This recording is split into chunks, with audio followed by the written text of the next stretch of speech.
RS coaching centre में आप लोग का स्वागत है। आज हम लोग पढ़ेंगे क्लास 10th का भौतिकी यानी फिजिक्स, और ये अध्याय 3 में दिया गया है। अध्याय 3 में जो दिया गया है ये क्वेश्चन जो है बहुत ही महत्वपूर्ण है। आइए भी तो पहले 1 नंबर हम लोग देखेंगे। कह रहा है तारे क्यों टिमटिमाते हैं, समझाइए। तारे क्यों टिमटिमाते हैं? तो हमें लगते हैं ये तारे जो होते हैं टिमटिमाते हैं, लेकिन ये जैसा उसका प्रकाश है वैसा ही है, लेकिन हमें लगते हैं जो यानी तारे क्या होते हैं, टिमटिमाते हैं। तो ये जो है वायुमंडल के असमानता के कारण होते हैं। ऑब्जेक्टिव भी पूछा गया है क्वेश्चन, यानी तारे टिमटिमाती हुई प्रतीत क्यों होती है? तो वायुमंडल के असमानता के कारण। यानी वायुमंडल जो है, वायुमंडल में वायु जो है तो इसका परत है, जैसे निचले भाग में ये पृथ्वी है, तो पृथ्वी का जिसमें हम लोग रहते हैं ये भाग, इसमें वायु जो है ज़्यादा है। फिर जैसे ऊपर जाएंगे तो वायु की मात्रा यानी क्या होगी, घटेगी। तो वायु जो है असमानता है, कहीं पर ज़्यादा है कहीं पर अधिक है, कहीं पर ज़्यादा है कहीं पर अधिक है। इसीलिए यानी हमें लगते हैं यानी तारे क्या होते हैं, टिमटिमाते हैं। तो ये वायुमंडल के असमानता के कारण होते हैं। तो ऑब्जेक्टिव पूछा जाता है, और सब्जेक्टिव में हम लोग क्या लिखेंगे, जब हम तारों को देखते हैं तो उनकी चमक घटती बढ़ती प्रतीत होती है। हम लोग जो देखते हैं लगते हैं, कभी देखिएगा आप लोग रात में, ठीक है, तो आपको लगेगा उसका जो प्रकाश जो है कभी बढ़ेगा कभी घटेगा कभी बढ़ेगा, ऐसा प्रतीत होता है, लेकिन वैसा नहीं होता है। तो घटती बढ़ती प्रतीत होती है, और तब हम कहते हैं कि तारे क्या होते हैं, टिमटिमा रहे हैं। तो ये जो घट बढ़ के कारण हम लोग कहते हैं ये तारे क्या होते हैं, टिमटिमा रहे हैं। लेकिन तारों की चमक में यह घट बढ़, देखिए घट बढ़ वायुमंडल की असमानता के कारण होती है। ये वायुमंडल के असमानता के कारण होते हैं, यहाँ तक सिर्फ लिख देना है। तो वायुमंडल में जो क्या वायु जो है कहीं पर ज़्यादा है कहीं पर अधिक कम है, कहीं पर अधिक है तो कहीं पर कम है। तो इसी के असमानता के कारण ही हमें लगते हैं तारे टिमटिमा रहे हैं। चलिए नेक्स्ट क्वेश्चन कह रहा है प्रकाश का वर्ण विक्षेपण। क्या प्रकाश का वर्ण विक्षेपण क्या है? और फिर इसी में दिया गया है, देखिए क्या,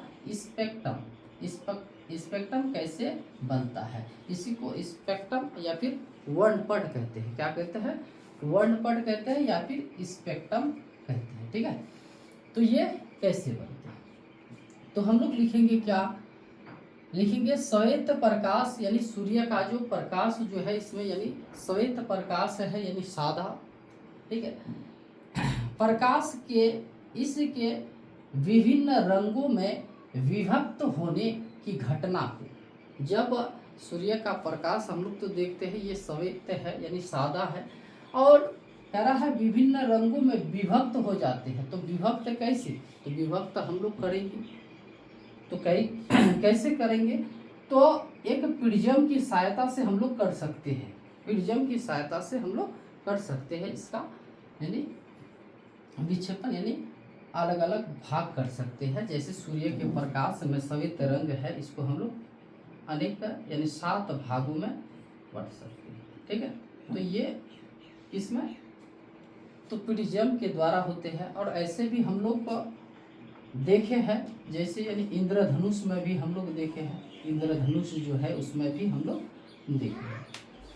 तो कह रहा है विभिन्न रंगों में विभक्त की घटना को प्रकाश का वर्ण विक्षेपण कहते हैं।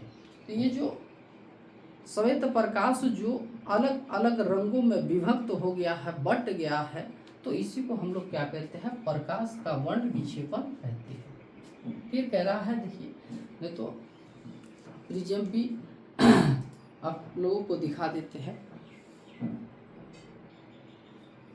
ये देखिए प्रिज्म, ठीक है। इसी से जब श्वेत प्रकाश यानी एक माध्यम से दूसरे माध्यम में निकलेगा तो ये फिर 7 रंगों में विभक्त हो जाएगा, ठीक है। ये होता है प्रिज्म, ठीक है। तो कह रहा है फिर इसी में कह रहा है स्पेक्ट्रम कैसे बनता है, स्पेक्ट्रम कैसे बनता है, कैसे बना।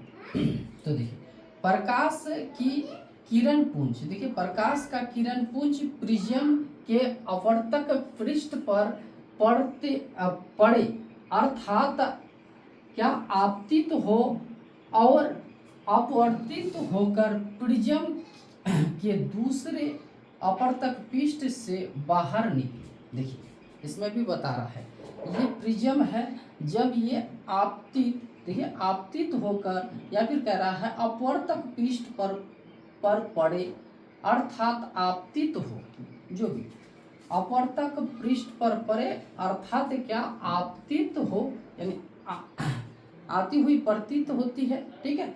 और कह रहा है ये अपवर्तित होकर यानी प्रिज्म के दूसरे अपवर्तक पृष्ठ से बाहर निकल जाते हैं। जब इस इधर यानी प्रकाश, सूर्य के प्रकाश इधर गिरती है और इधर से ये फिर बाहर निकल जाती है। कह रहा है देखिए अपवर्तक पृष्ठ से बाहर निकल जाती है तो प्रिज्म के दूसरे अपवर्तक पृष्ठ के निकट एक सफेद कागज, तो ये देख लीजिए ये क्या है, प्रिज्म है, इसी का आकार का है, ये प्रिज्म है।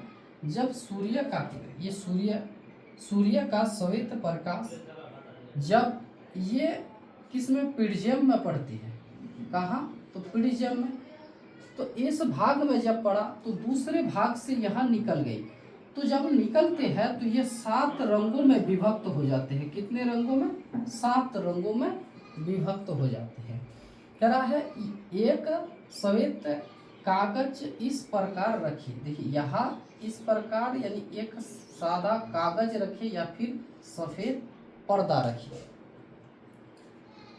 तो कागज इस प्रकार रखते हैं कि जिससे निर्वात किरण इस कागज पर पड़े। ये जो प्रिज्म से निकल के कहाँ पड़े, तो इस कागज पर, इस तरह आपको रखना है।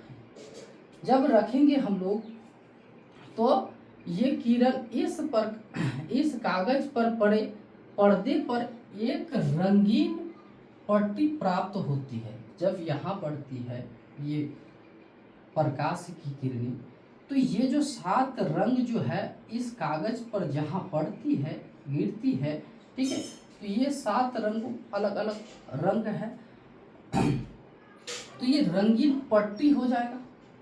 अलग अलग रंग है तो रंगीन पट्टी कहते हैं। रंगीन पट्टी जो होते हैं, तो कह रहा है रंगीन प्रकाश की इस पट्टी को ही स्पेक्ट्रम कहते हैं। जहाँ आपको 7 रंग दिखाई दे रहा है ना पर्दा पर, जहाँ प्राप्त हुआ है आपको, दूर लेके जाइएगा या फिर इसको सटाइएगा तो उतना आपको दिखाई नहीं देगा, जहाँ आपको साफ साफ दिखाई दे, तो इस पट्टी को हम लोग स्पेक्ट्रम कहते हैं।